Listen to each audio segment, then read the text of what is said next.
Happy Monday and welcome to Love at Lunch. Woo! So I was watching just a quick video on social media and I talked about how do we create a life that's so good that we are not just living for the weekends. And the way that we do that is by finding ways to cultivate joy.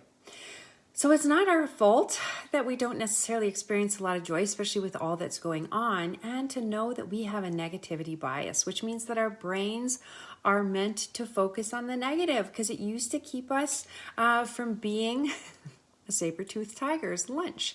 And so if we were more aware of what was dangerous, we could live longer.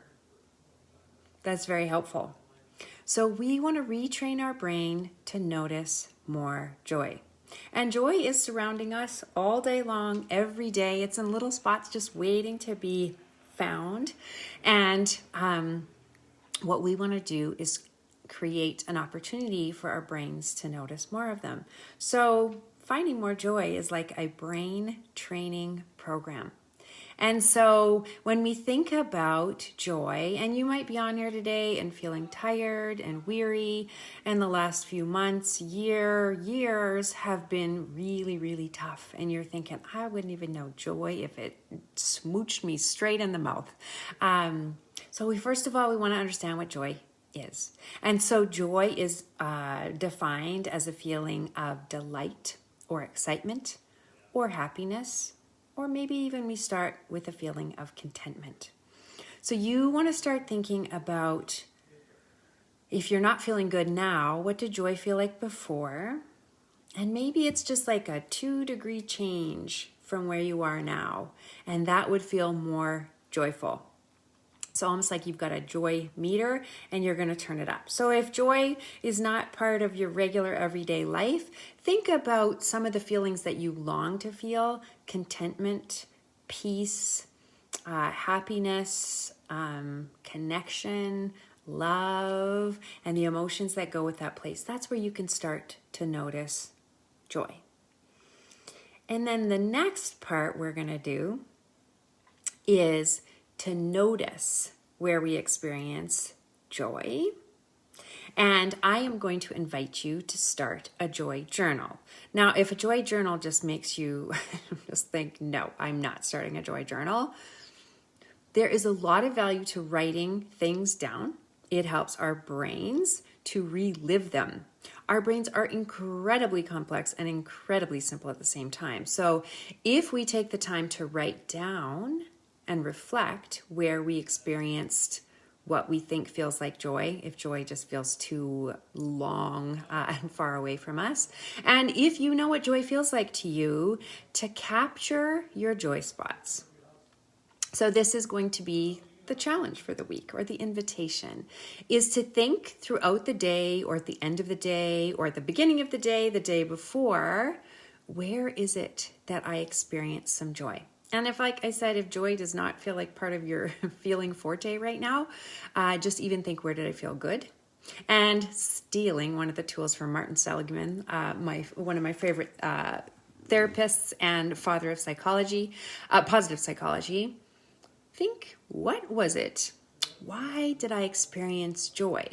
And the reason that that's so helpful is to add the why on is because then we get to understand what's so important. So this weekend, I had a huge DIY weekend. I watch everybody on Instagram that does all these DIY things, but don't do DIY.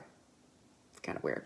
And I often tell people when they want to find out something that they would experience joy, where are they curious? I'm like, Leona, you watch all these DIY things and don't DIY. That is interesting. So what would it give you if you started to try? So I started to try, and I've been having some fun. Lots of fun, in fact. Now, if I was to write that down in a journal, I would think, okay, where did I experience joy today? I experienced joy in framing out my mirrors. Took out the miter saw, all the things. Cut the right angles, miraculously, and framed the mirrors in 2 of my bathrooms.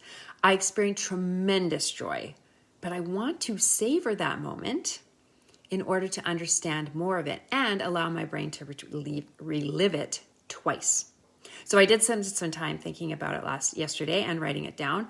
And so there's a feeling of accomplishment that gives me joy. There's a feeling of being creative that gives me joy. I love beautiful spaces, so that gives me joy.